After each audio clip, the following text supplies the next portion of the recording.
오늘 우리에게 주신 말씀 에스라서 8장 1절로부터 20절까지 말씀, 구약 성경 721페이지입니다. 같이 읽겠습니다. 8장. 아닥사스다 왕이 왕위에 있을 때에 나와 함께 바벨론에서 올라온 족장들과 그들의 계보는 이러하니라.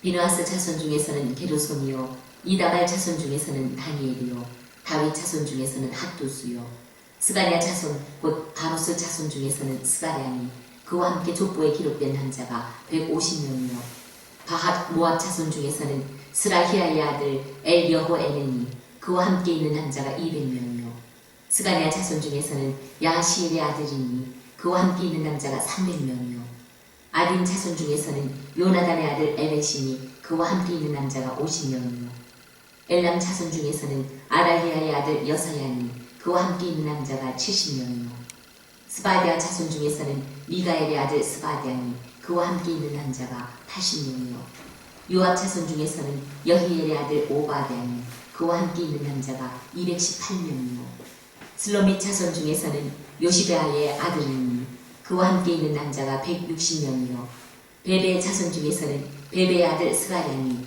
그와 함께 있는 남자가 28명이요, 아스가 자손 중에서는 하가단의 아들 요하나니니 그와 함께 있는 남자가 110명이요, 아도니감 자손 중에 나중된 자의 이름은 엘리벨렉과 여우엘과 스마야니 그와 함께 있는 남자가 60명이요, 비그의 자손 중에서는 우데와 사부시니 그와 함께 있는 남자가 70명이었느니라. 내가 무리를 아화와로 흐르는 강가에 모으고 거기서 3일 동안 장막에 머물며 백성과 제사장들을 살핀즉 그 중에 레위 자손이 한 사람도 없는지라. 이에 모든 족장 곧 엘리에셀과 아리엘과 스마야와 엘라단과 야립과 엘라단과 나란과 스가랴와 무술람을 부르고 또 명철한 사람 요야립과 엘라단을 불러 가시베아 지방으로 보내어 그곳 족장 이또에게 나아가게 하고 이또와 그의 형제 곧 가시베아 지방에 사는 느디님 사람들에게 할 말을 일러주고 우리 하나님의 성전을 위하여 섬길 자를 데리고 오라 하였더니 우리 하나님의 선한 손에 도우심을 입고 그들의 이스라엘 손자 레위의 아들 말리의 자손 중에서 한 명철한 사람을 데려오고 또 세레비아와 그의 아들들과 형제 18명과 하사비아와 무라리 자손 중 여사야와 그의 형제와 그의 아들들 20명을 데려오고 다윗과 방백들이 레위 사람들을 섬기라고 준 느디님 사람 중 성전 일꾼은 220명이었는데 그들은 모두 지명받은 이들이었더라. 아멘. 하나님께서 아닥사스다 왕의 마음을 만져주셔서 조서를 꾸미고 그 조서를 통하여서 에스라와 함께할 자들을 어느 누구도 제재를 할 수 없도록 만들고 그리고 그들이 필요한 모든 것들을 다 공급해주고 그러한 모든 결정들을 그 아닥사스 왕과 7명의 관료들이 합의를 하도록 만드셨습니다. 그 모든 것이 다 하나님의 은혜이고 하나님의 은혜의 손길이라는 것을 에스라는 고백을 하면서 8장에서 보시면은 그 아닥사스 왕 때 에스라와 함께 그 출발하는 사람들에 대해서 그 계보에 대해서 쭉 얘기를 하고 있습니다. 2절부터 얘기하는 2절에 보시면 비느하스 자손 중에서라고 얘기하는데 이 비느하스 자손이라는 것은 그 제사장의 계열이죠. 제사장의 계열인데 이 비느하스는 아론의 손자로서 특별히 이스라엘 백성이 우상 숭배에 빠져 있을 때 창으로 미디안 여인과 시므리를 죽임으로 하나님의 진노를 막은 사람 민수기 25장에 나오는데 그게 바로 비느하스입니다. 그리고 이 비느하스는 그 이후에 그는 미디안 전투에 참여를 하고 요단강 동편 지파의 분쟁을 또 중재를 하기도 하고 사사시대 때 제사장직을 수행했던 그런 제사장의 가문입니다. 2장에 보시면 에스라 2장에 보시면은 그 계보를 얘기할 때는 왕족이 우선순위로 나왔는데 이 8장에서는 제사장 비느하스가 가장 먼저 나온 것은 무엇이냐면 에스라가 제사장 적석이잖아요. 제사장 중심으로 이제 귀환을 한다는 그런 의미로서 제사장 직분을 가장 먼저 계보를 얘기를 합니다. 그래서 2절에 보시면 비느하스 자손 중에서 게르솜이요, 이다말 자손 중에서는 다니엘이요, 그 다음에 다윗 자손 중에는 핫두스요라고 얘기합니다. 이 핫두스는 이제 다윗 자손의 그러한 계열의 왕의 계보인데 스룹바벨의 후손이죠. 핫두스는. 그런 다음에 3절부터는 쭉 얘기하기를 일반 백성들이 족보가 쭉 나옵니다. 3절부터 14절까지가 누구의 자손 하면서 쭉 나오는데 여러분 3절부터 나오는 이런 백성들의 자손 우리가 잘 모르겠지만 여기에 숨겨진 비밀이 있습니다. 무엇이냐면은 이 사람들 한 사람 한 사람을 얘기하고 열거를 하는데 12명이에요. 12명. 이 12명의 자손의 그 지파의 그 후손들을 쭉 얘기를 하면 몇 명이다 하는 것은 이것은 어떻게 보면은 에스라가 이 사람들의 12가문, 12자손에 대해 얘기한다는 것은 12지파를 완전 쓰잖아요. 그래서 이 12지파, 12명의 자손들이, 그 계열의 자손들이 같이 간다는 것은 완전한 이스라엘 백성들이 함께 옮겨진다는 그런 의미로서 쭉 나열을 하고 얘기를 하고 있는 것입니다. 4절부터 쭉 다 얘기할 수는 없겠지만 14절에 보시면 비고의 자손 중에서는 우대와 사보시니 그와 함께 있는 남자가 70명이었더라 라고 말씀을 합니다. 그래서 12지파 이상적인 이스라엘의 모습으로 제시를 하면서 그 중심으로 해서 나오는데 일반 백성들 가운데 귀환한 사람들은 18명의 가족들 우두머리에서 초와 1514명이 같이 2차 귀환을 하게 됩니다. 그런데 저는 보니 이 계보를 보면서요 어떤 생각이 들었냐면은 그런 생각이 들었습니다. 제사장 계열, 왕족 계열 그리고 일반 백성들의 계보를 쭉 얘기를 하지 않습니까? 여러분 하나님의 나라는 특별한 사람만이 아니라 특출난 사람, 뛰어난 사람만이 아니라 함께하는 것입니다.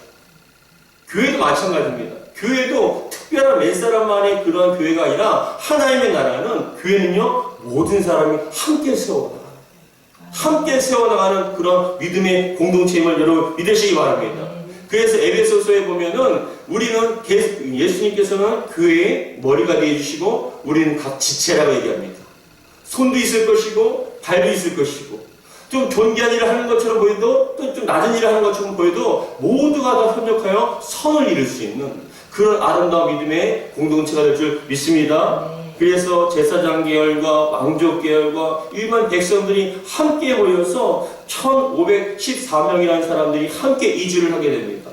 그런데 15절에 보니까 어떤 일이 생기냐면 우리 15절 한번 읽어볼까요? 15절 시작. 내가 무리를 하와라로 흐르는 강가에 모으고 거기서 3일 동안 장막을 머물며 백성과 제사장들을 살핀 중 그 중에 레위 자손이 한 사람도 없는지라. 이게 문제가 되는 거예요. 왜 문제가 되냐면 레위 자손들이 성막의 기구들을 옮기는 사람들이잖아요. 근데 그 당시에는 단순히 성물만 옮기는 것이 아니라 백성들에게 레위 사람들을 중심으로 해서 말씀을 가리키고 성전의 모든 일을 갖다가 제사를 지내는 일을 제사장을 도와서 섬기는 사람들이 다 레위 사람들이에요. 근데 보니까는 에스라가 계수를 해보니까는 레위 사람들이 한 명도 안 왔잖아요. 왜 안 왔냐? 힘드니까 안 왔죠.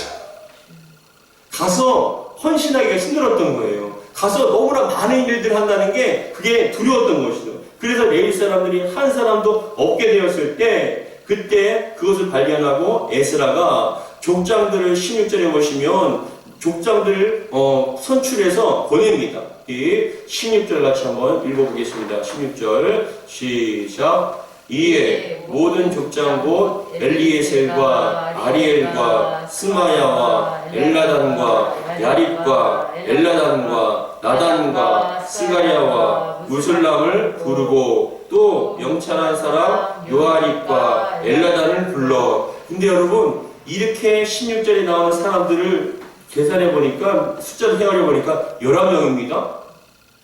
왜 11명을 보냈을까요? 에스라가? 그냥 의미 없이 11명을 보낸 게 아니에요. 뭐냐면 레위 사람 당신들이 와야 완전체가 된다. 12지파. 이해가 되시나요? 그래서 당신들의 같이 와야 우리는 완전한 그런 하나님의 공동체가 될 수 있다. 그런 의미에서 11명을 대표로 보내서 같이 12의 숫자가 채워지자. 그런 의미에서 11명을 탁 보낸 것이죠. 참 지혜롭죠. 에스라가. 근데 17절 같이 한번 읽어보겠습니다. 17절 시작.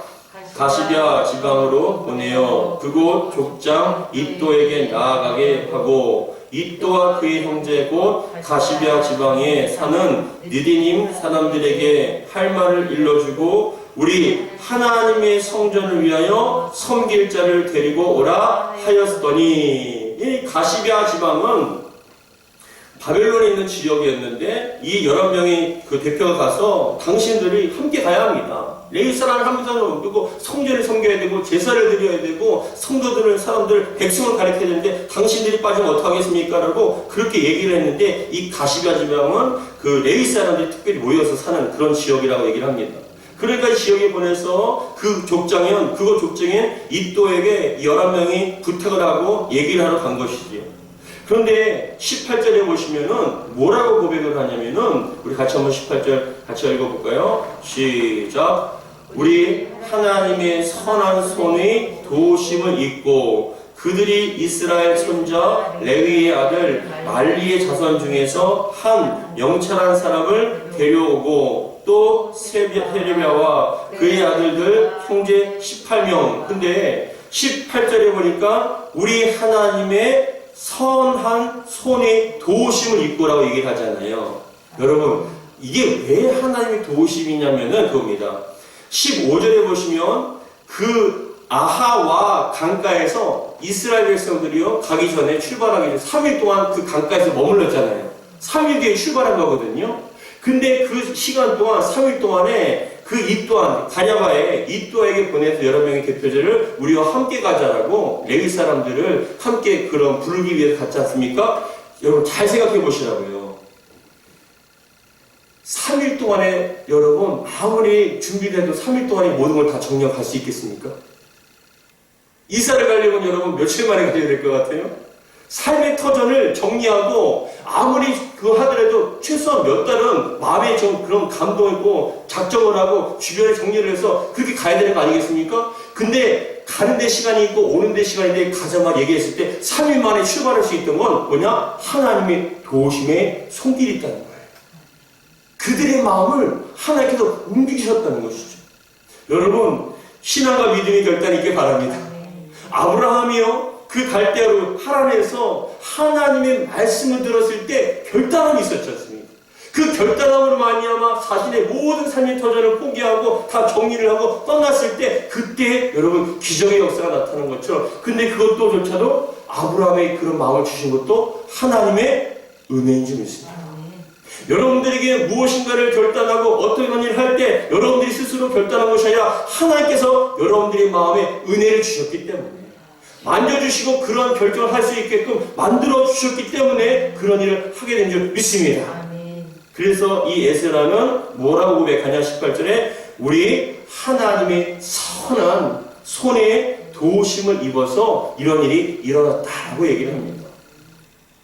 그런 다음에 우리 20절 같이 한번 읽어보겠습니다. 시작. 다윗과 백성들이 레위 사람들을 섬기라고 준 느디님 사람 중 성전 일꾼을 220명이었는데 그들은 모두 지명을 받은 아들이었더라. 그러니까 이 많은 사람들 결국은 여러분 그 레위 자손 39명입니다.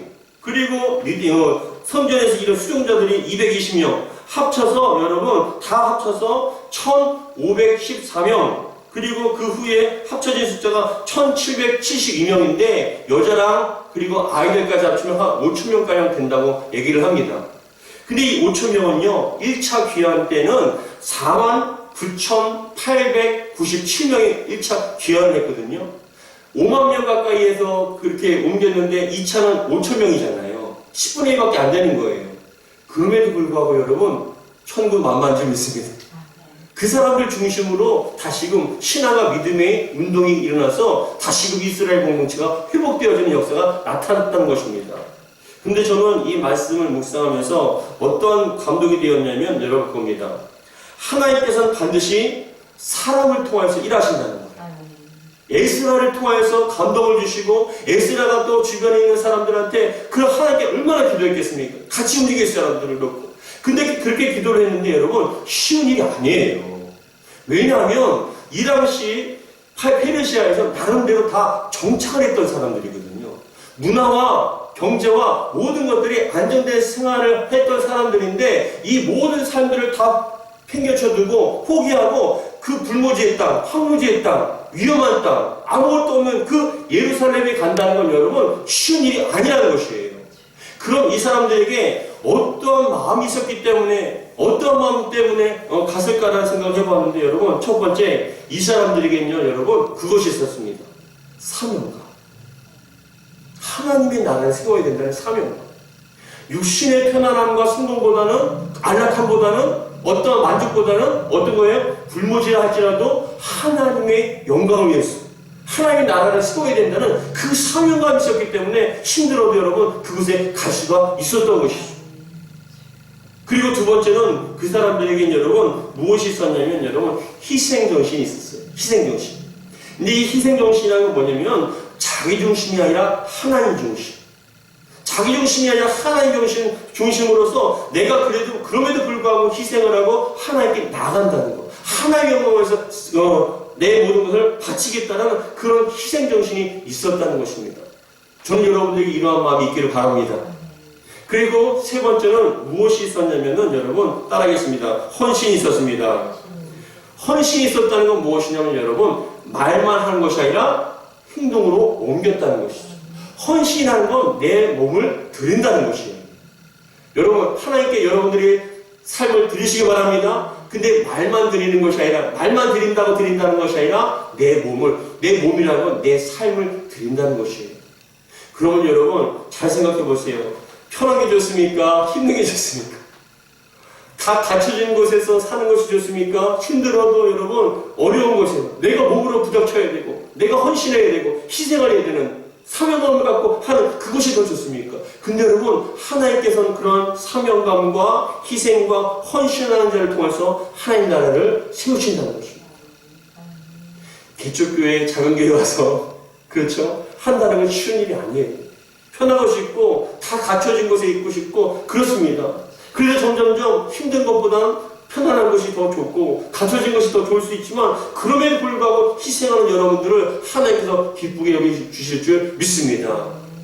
저 또한 마찬가지고 우리 모두가 마찬가지입니다. 마지막 때가 가까울수록 점점점 어려운 것보다는 쉬운 것 그죠? 희생하는 것보다 정말로 편안한 것을 찾는 이 시대 속에 하나님께서는 이 에스라와 이 믿음의 공동체, 헌신한 사람들 이 5,000명을 통해서 예루살렘을, 이스라엘을 믿음의 공동체로 또 세워져 나갔습니다. 그 5만 명이나 있었던데 그 5만 명은 열심히 성전을 지었지만 영적으로 피폐해지고 모든 것을 다 할 수 없는 그런 영적인 침체에 있는 그런 사람들이었지만 이 에스라를 중심으로 그 남성들 그리고 그 레위인들을 중심으로 해서 다시 한번 말씀이 들어가고 기도가 들어가고 또 율법과 그런 하나님의 은혜가 들어가니 믿음의 공동체로 영육간에 강건함 없는 그런 나라로 세워져 나갔습니다. 여러분들을 통해서 여러분들의 가정이 세워지고 여러분들을 통해서 교회가 세워지고 여러분들을 통해서 정말 주님의 나라가 확장될 수 있는 그런 은혜가 있기를 주의 이름으로 축복합니다. 사랑하는 성도 여러분, 여러분들은 하나님께서 여러분 마음에 사명감을 주신 줄 믿습니다. 그리고 그 사명감으로 말미암아 지금 여러분들은 희생하고 계시고 헌신하고 계십니다. 여러분들을 통해서 하나님 나라가 세워지고 정말 교회가 세워져 나갈 때 하나님께서는 여러분들의 이름과 그 헌신을 반드시 기억하시고 축복해 주실 줄 믿습니다.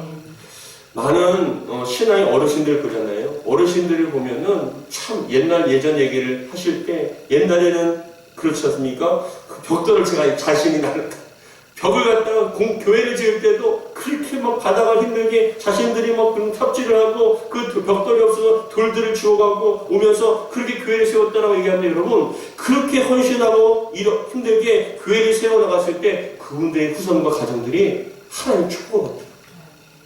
여러분 괜한 것은 없습니다. 공짜는 없습니다. 그리고 하나님께서는 그 삶의 중심과 그 손길을 주님께서는 보고 축복해 주실 줄 믿습니다. 저는 여러분들이 축복자가 되기 바랍니다. 많은 삶 속에 지금처럼 잘 갖춰진 이 시대 속에 여러분 희생하고 헌신하는 건 어려운 일이지만 그럼에도 불구하고 주님을 생각하며 사명감으로 여러분들이 헌신하고 행할 때 주님께서는 그 헌신과 희생을 보시고 여러분들의 삶을 더욱더 복되게 해주실 줄 믿습니다. 기도하겠습니다. 하나님 아버지 감사드립니다. 참 어렵고 힘든 시대이고 헌신하기 힘들고 희생하기 힘든 시대입니다. 그럼에도 불구하고 이렇게 작은 교회, 이렇게 어려운 곳에 이리 와서 그렇게 하나님의 영광에서 헌신한다는 건 쉬운 일이 아닙니다. 그러나 하나님 그 헌신과 그 중심을 받아주시고 그 삶을 더욱더 복되게 하여 주옵소서. 우리 대한민국도 맨 처음에 그 선교사님의 희생으로 말미암아 작은 곳에 몇 명의 희생과 헌신으로 말미암아 교회가 세워지고 이 대한민국이 축복을 받았습니다. 내 시작은 미약하였으나 나중은 참되라는 말씀처럼 우리의 자그마한 헌신으로 말미암아 주님의 나라가 확장될 수 있도록 축복하여 주옵소서. 그 삶을 책임져 주시고 후손들을 하나님 복되게 하여 주시옵소서. 우리 주 예수 그리스도로 기도하옵나이다. 아멘.